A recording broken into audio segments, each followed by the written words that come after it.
Hello friends, today is my 21st presentation for the team of purchase and contracts, and the topic is 40 strategies to manage risks with respect to the rates and terms in contracts. Overall, this is my 113th presentation considering all the YouTube presentations that I have made so far.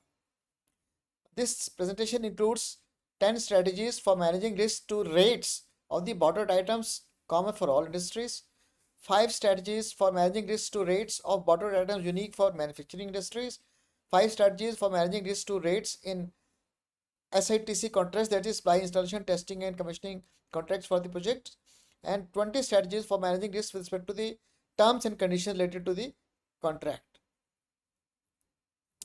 Every business every year business lose over $2 trillion globally due to contract risk and poor procurement strategies. But here is one thing, most of these losses are completely preventable. Today we are diving deep into the playbook that separates successful purchase and contracts managers from those who constantly fight fires.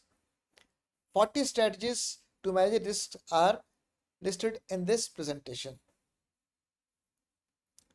10 strategies out of 40 for managing rates with respect to the bought items are applicable to all industries are: 1. Having long-term contracts. 2. Having price hedging for the imports. 3. Having multiple supplier strategies. 4. Benchmarking and audits. 5. Collaborative agreements with the vendors. And sixth, flexible pricing models. 7. Having material standardization. 8th, having supplier performance incentives. 9th, having inventory buffers. And 10th, quality control mechanism. Now, for example, for long-term contracts, let me read out 2 or 3. Having long-term contracts, they enable benefit in terms of securing long-term contracts with price adjustment clause, protects the company from the uncertainty. And price hedging leads to forward contracts and commodity derivatives to lock in prices up to 18 months, 12 to 18 months rather. And multi-supplier strategy leads to companies with a single supplier face 100 to 200% price increases, while those with 3 to 5 suppliers per category see only 15 to 20% increases.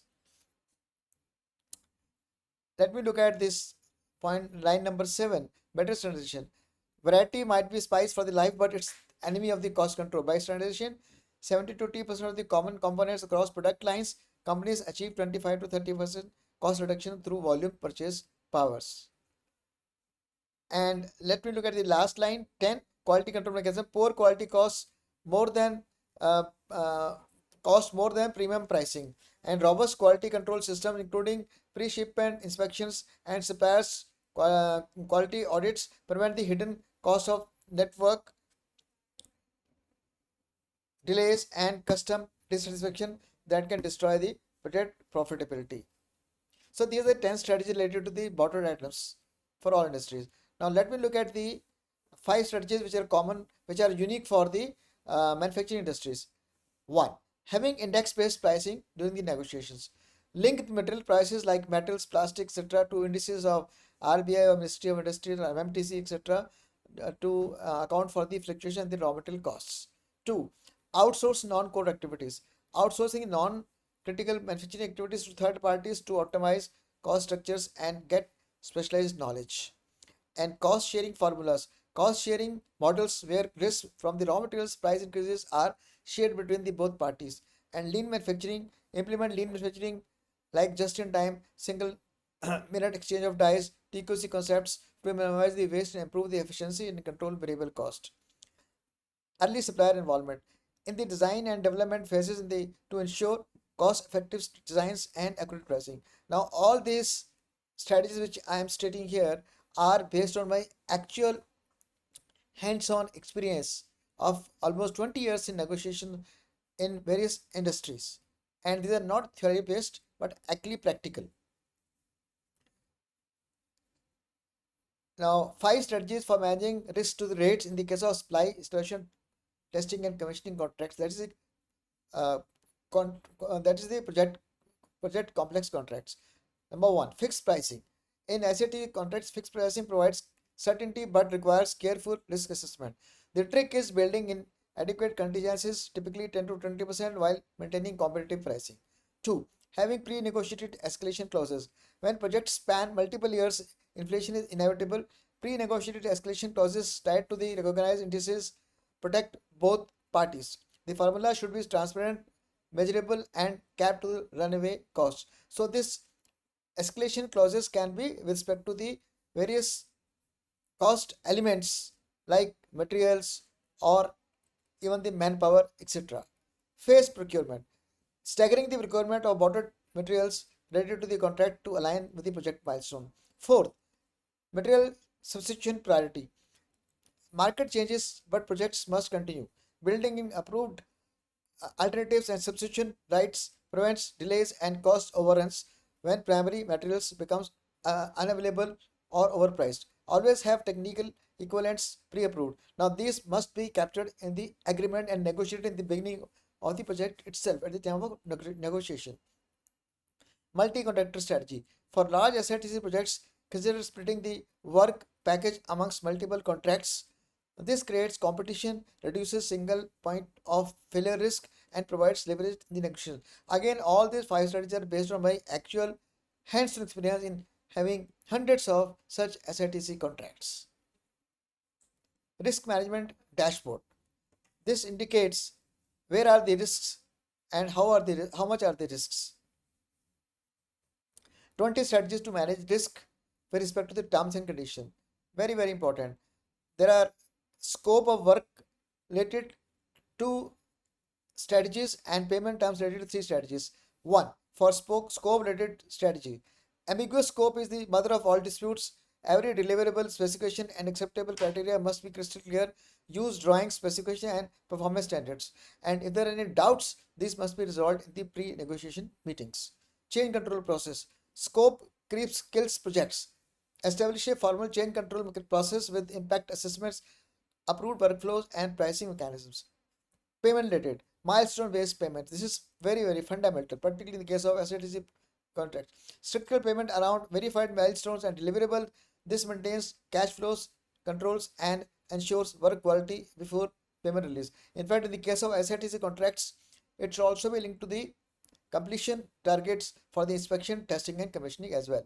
Retention mechanism. Hold back 5 to 10% of the payment until final acceptance in warranty or defect stability periods. This ensures contractor remains engaged through project completion and defects correction periods. Currency risk management. This point I have already mentioned earlier and holds equally good here. Timelines for completion. 2 clauses. Subcontracting principal contractor 1 clause and comprehensive assurance 1 clause. Realistic scheduling. Aggressive timelines look good on paper but create chaos in the reality. Build realistic schedules with appropriate float time. Liquidated damages. Time is money, literally. Well structured liquidated damages clauses ensure contractors have skin to the game for timely completion while providing compensation for delays. Very, very important clause to be negotiated. Subcontracting controls.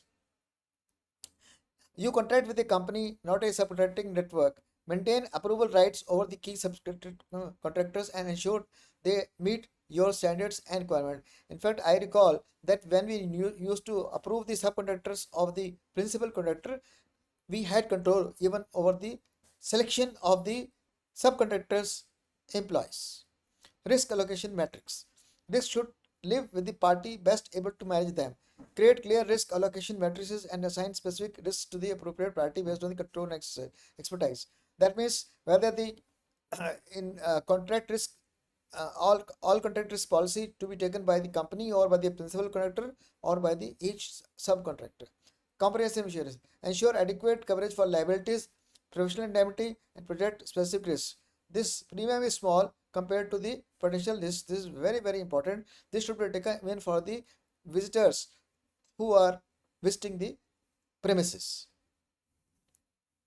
Performance bank guarantee. Structure guarantees to cover performance, advance payments, and warranty obligation, appropriate amounts and tenures. This is very, very important. And let me just suggest that in case the contractor or the vendor is overseas, it is better to have the bank guarantee which is enforceable within your country where the project is located, not in the overseas. Change order management. Establish clear procedures for change identification, evaluation, approval, and pricing to prevent disputes. Warranties and defect liabilities. Negotiate extended warranty periods for critical systems and components. The cost of coverage is minimum compared to the failure's consequences. And defect liability bonds ensure funds are available for correction regardless of contractor's financial status. Very, very important point. Force majeure. Define acceptable events clearly, establish notification requirements, and include mitigation obligations to prevent abuse of these clauses. Dispute resolution.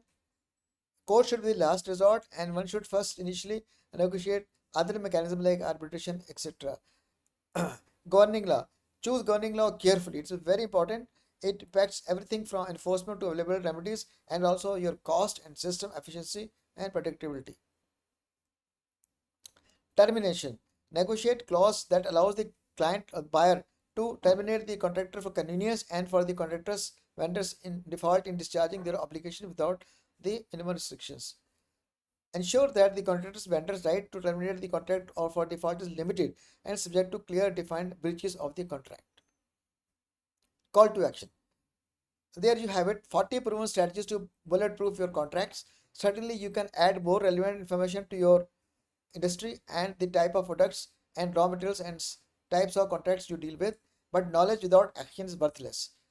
Pick 3 strategies that resonate most with your current challenges and implement them in your next contract. Subscribe for more contract management strategies, and remember, in the world of contracts, a small amount of prevention is worth thousands of rupees of litigations. What's your biggest contract risk? Tell me in the comments.